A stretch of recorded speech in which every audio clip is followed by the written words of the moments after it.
Good early morning. It's 4 a.m. and we're out here training for our marathon. Some people might think it's absolutely crazy to be up this early, and to be fair, it kind of is. It's super dark out right now. It's a little refreshing. Lately, I've been really trying to get out of my comfort zone and be a better person than I was yesterday. Do things that are just a little bit crazy. They say that if you want crazy results, then you gotta do crazy things. Not saying I'm getting those crazy results, but at least I'm trying. Today is long run day, and I am running a half marathon in the shape of a square, quite literally. Maybe that's normal, maybe that's crazy.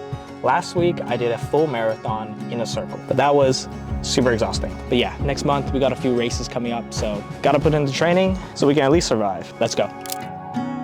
The moon was out tonight, and after some stretching, it was time to run.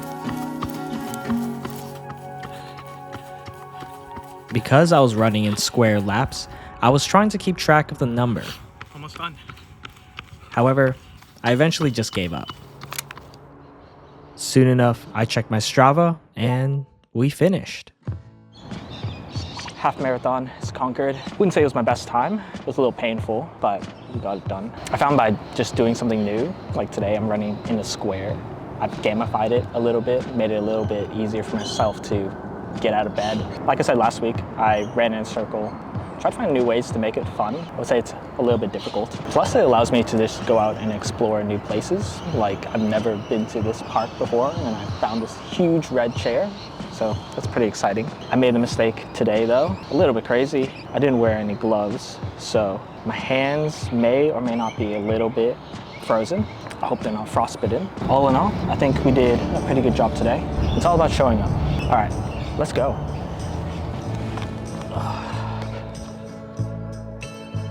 The one thing about this location was that planes just kept flying overhead. Some might deem it noisy, but I found it pretty cool. A tip someone told me after running a long distance was to just keep walking, just to make sure that the blood is still flowing to my legs.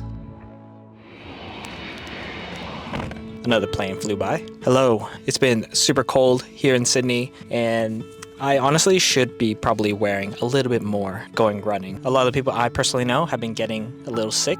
I've been feeling a little unwell in the past week as well, but I've been trying to push through it as much as I can. There's a lot of work to do, you know? Of course, gotta do the responsible thing, get your rest, take your medicine, and making sure you're not spreading the sickness around. I am starving. It's around 7:30. Forgot to finish on my Fitbit. It's gonna be a hilarious time versus my Strava. Speaking of sickness, Brenda's been a little unwell as well in the past week, so I'm thinking some bagels. Brooklyn Boy bagels. Brenda and I have been to Brooklyn Boy Bagels plenty of times. It's quite a classic. I arrived when they just opened, so yeah, there wasn't too many people there. Got the goods.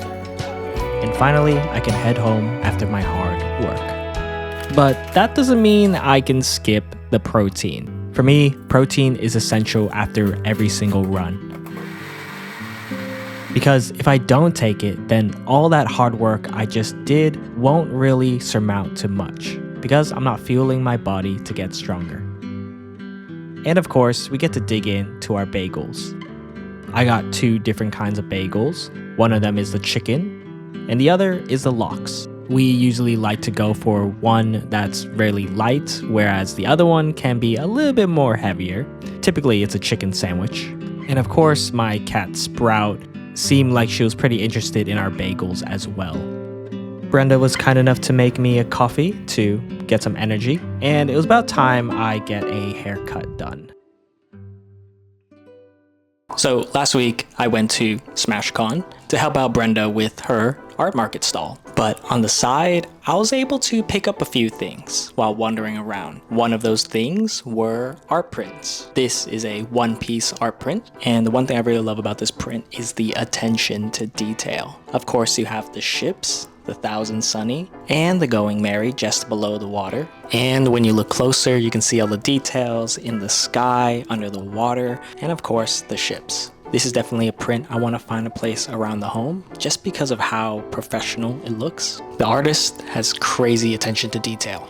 We also got this other print that we ended up hanging up on the wall to replace our old print.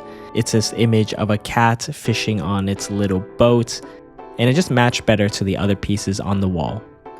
As for a bit of a recap of SmashCon, Brenda did very well. You can check out the whole weekend in the last vlog. But what I think is absolutely insane, these events, at least the number of events that she's gotten lined up throughout the last year or so, might seem crazy to people who have not done it before. I would say it's super scary to put yourself out there, talk about your passions, and of course sell your creative products, her plushies. But she does it anyways, and that's super inspiring. And of course, I would think it's pretty cool if I were just to take up learning how to make art prints myself. Is that way out of my wheelhouse? Absolutely. Do I have any skills? No. But the thing is, you'll never know unless you try. And soon enough, it might be crazy today, but it might become normal tomorrow. And don't think that the fun is over just yet. Way back in January when I went to Japan, I got my very own first Beyblade. It's super cool, it comes with its own launcher.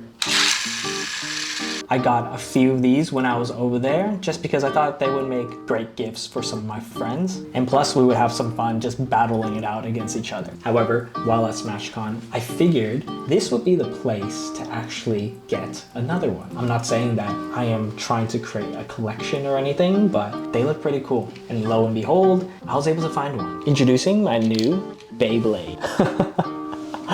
Super nostalgic. I remember seeing the show when I was just a little kid on TV. Never really got one, unfortunately. I have adult money now, and now I can buy my own crazy stuff. What's cool about this one is that the launcher has its own built-in string, so I don't really need to reattach the cord every time I want to reset and spin the Beyblade again. Amazing innovation. And with that, there's only one thing left to do.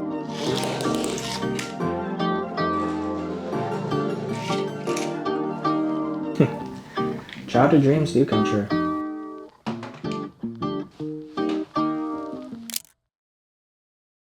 Is it crazy that I want to change the way we edit YouTube videos? The thing is, for people that don't have huge production companies or editors at their disposal, it's very time consuming to edit a long form video.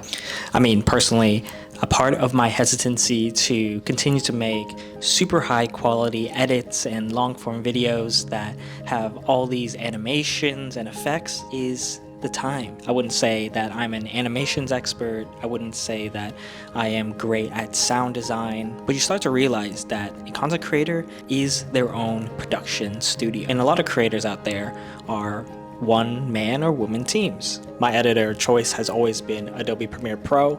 I know, it's super expensive. A lot of other editors have switched over to trying out DaVinci Resolve, which has amazing color grading. But I'm sure a lot of creators end up doing a lot of the same things. Things such as filming a bunch of content, slapping them all onto a timeline, going through all those clips, cutting and picking the best parts, reordering them based upon a logical flow and storyline, leveling out all the sound, finding music for each segment using Epidemic Sound or MusicBed, color grading the footage if you're a cinematographer, clicking the auto-generate captions buttons, and fixing a lot of the typos, and then finally adding audio and video effects. My personal favorite is color grading, just because I love seeing the pop of color, and my least favorite is probably sound effects. I'm not the best at it just yet.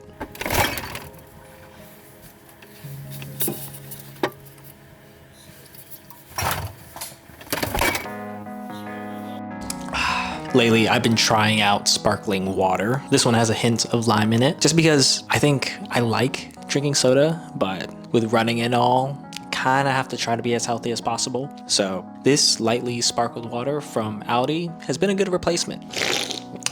So here's the thing. Imagine you had a video editor that could help you with all of these things, from placing clips on the timeline, to cutting them, to making sure that they're color graded properly, all the works. I know there's likely extensions now in Adobe and DaVinci Resolve that aim to solve this problem. Imagine you could just say what you want to be done onto the timeline, and some sort of AI agent can go off and do the editing for you. Firstly, I know that this idea is not technically new. I know there's tons of builders right now building this as we speak. But I don't think the idea is that simple. As I mentioned, an editor wears many hats, and right now the competitive landscape appears to be just the top 3. Adobe Premiere Pro, DaVinci Resolve, and for those that are just somewhat new to editing, wants less tools, CapCut has been quite dominant for those that are entry level, minus the recent news lately. And that's why I think it presents an awesome opportunity for myself. One, this will be a fun side project, and I definitely think it requires a little bit more nuance than just adding AI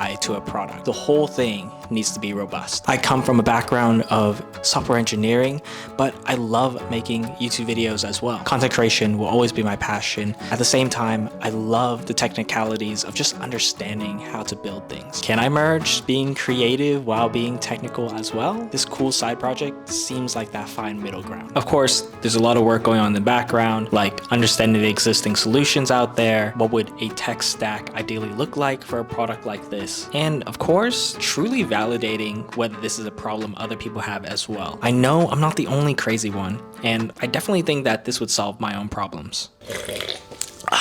The coolest engineers that I've seen online or in person build solutions to problems regardless of any external reward. They build it for the love of the game, the journey. Whether it might just cost them tons of money, whether there is no recognition whatsoever for it, they build stuff anyways. That's the mentality that I've been really trying to adopt. It sounds crazy.